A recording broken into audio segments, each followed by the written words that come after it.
We are anonymous. No faces. No flex. No permission slips. Michelle Obama just stepped onto a stage in Chicago and delivered a speech so powerful, it felt like a direct strike at Donald Trump's legacy without ever saying his name. What she revealed about Barack Obama America and the state of the nation will completely change how you see today's political divide. From the very beginning, the tone was set. Michelle Obama spoke about her husband's time in office, and she did not frame it around symbols or vanity projects. She said Barack Obama was not focused on arches or reflecting pools. He was focused on the work of the people, the real work.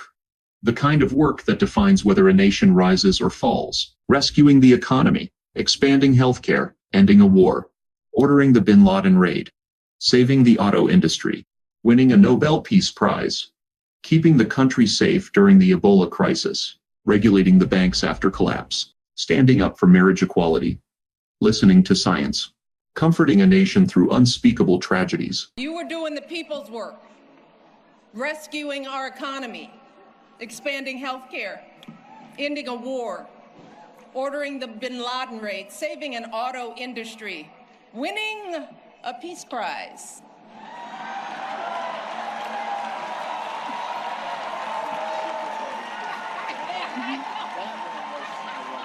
Keeping us safe from Ebola, regulating the banks, standing up for marriage equality, listening to science, and comforting an entire nation in the face of unspeakable tragedies. And you did it all with such grace and class and cool that you made the hardest job in the world look like a walk in this beautiful park. Then she shifted the focus. She moved away from policy and into something deeper. Something about the soul of the country itself. She said the truth of America does not lie in grabbing as much as we can for ourselves, or tearing others down to lift ourselves up. Instead, she said it lies in something far more powerful and far more fragile. The overwhelming goodness of people, the relentless striving, the quiet dignity inside all of us. And she made it clear that this presidential center was meant to reflect that truth, even if only a fraction of it, a place that captures who people are beyond labels, beyond race, beyond wealth, beyond belief systems, beyond how they vote, or how they pray, or who they love. She reminded everyone that during their time in the White House, they opened its doors to people who were never usually allowed in that space, ordinary citizens, communities that had historically been kept outside the walls of power. That she suggested was what leadership looks like when it is grounded in inclusion instead of exclusion. And then came the part that hit the room differently. Her voice softened, but her message sharpened. She spoke about Barack Obama himself, standing by his side for 8 years in what she called the crucible. And she said something that echoed long after she spoke it. Not once did he melt under pressure. Not once did he become hardened by it. Instead, she said he revealed his truest essence, his stubborn optimism, his unflinching courage, his brilliance, his decency, his work ethic, his moral foundation. She spoke about the attacks he faced, the lies about his birth, his faith, his patriotism. She referenced the political climate that questioned his legitimacy, even his humanity. And still, she said, he remained unshakable, focused, calm, and committed to the long view. Left me in awe. 8 years in the crucible, and not once did you melt from the heat. Not once did you let it harden you.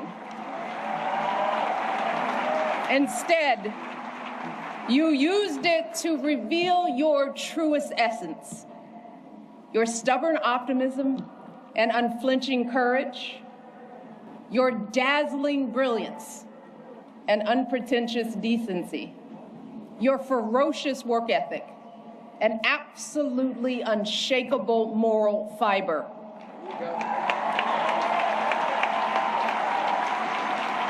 And to do it all as a first, and the higher standard that comes with all that, the claims that a U.S. senator and constitutional law expert wasn't qualified for the job, the lies about your birthright, your faith, your patriotism, the outrage when you stated the biological fact that if you'd had a son, that he too would be black.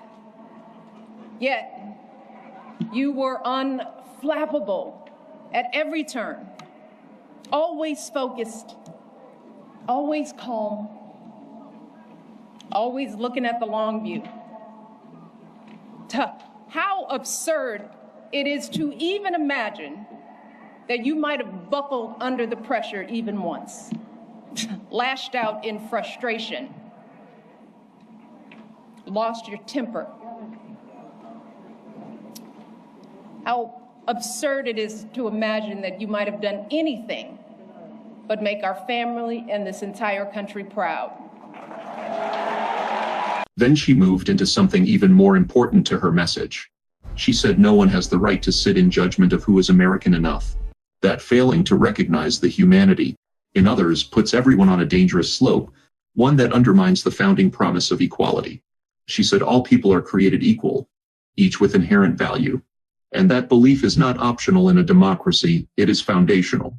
She warned that there is no luxury of cynicism, no time for complacency, no waiting for someone else to fix what is broken. To refuse to respect the contributions and experiences of people who aren't exactly like us, y'all, puts us all at risk. Failing to see the humanity in all people puts us all on a slippery slope. And once that slide starts, there's no telling where it stops. A dangerous precedent that flies in the very face of our faith and of the founding promise of this democracy, that all of us are created equal, that each of us is a child of God with inerrant value. And no one, and I mean no one, has the right to sit in judgment of who's American enough.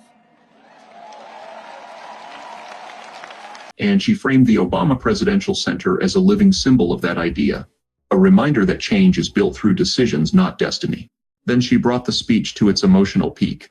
She described the center as a place rooted in family, in dreams, in struggle, in persistence.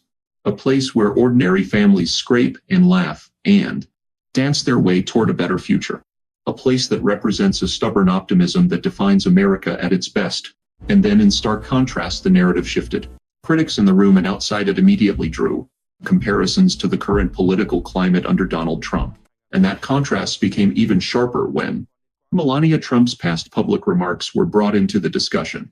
Her speeches, including one where she described herself as a visionary, speaking about success as a long and challenging process shaped in solitude, were played in contrast. She described creativity-focused multitasking and entrepreneurial work across multiple roles.